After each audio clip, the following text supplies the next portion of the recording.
Cari amici della Via dei Presepi, buon Natale a tutti, ormai le festività più grosse sono passate, ci avviciniamo a fine anno.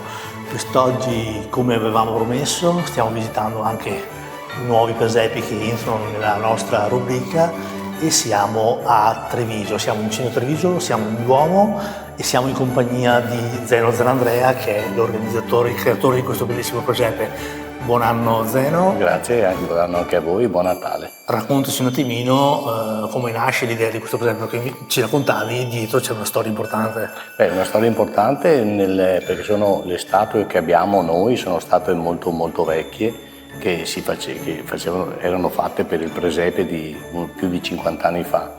E sono state restaurate, messe a posto e cerchiamo di fare ogni anno il presepe tradizionale, il presepe che ricordi un po' dove è nato Gesù.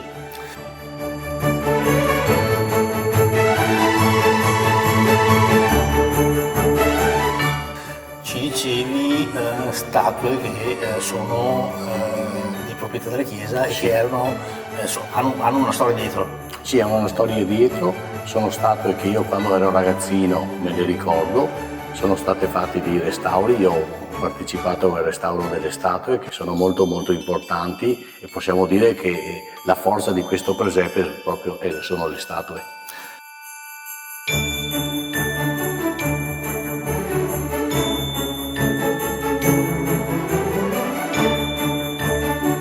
Zeno, dicevamo poc'anzi, rammaricandoci, i volontari sono sempre meno, ma tu ne hai uno inossidabile. Mia moglie che mi dà una mano per questo presepe, altri due e solo mia moglie. Purtroppo in questi anni non siamo riusciti a trovare delle persone che si sono avvicinate per darci una mano.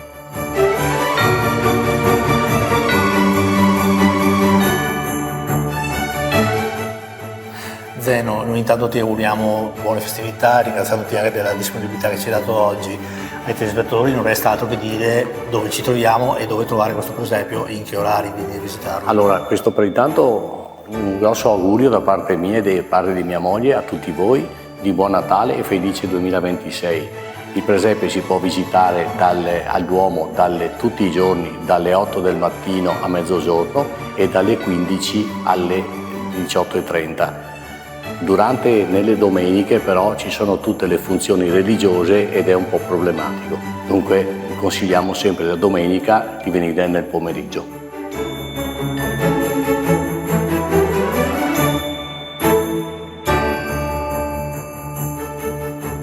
Quindi noi ci vediamo prossimamente per un'altra puntata della Via dei Presepi, ricordandovi che il miglior modo per ringraziare tutti questi volontari che creano questi capolavori di presepi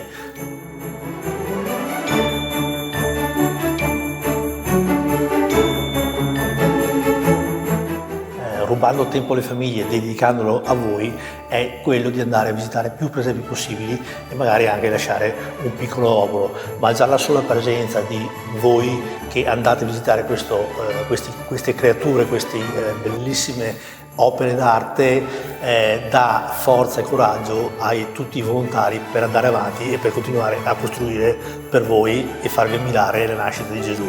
Noi vi ringraziamo e vi diamo appuntamento alla prossima puntata.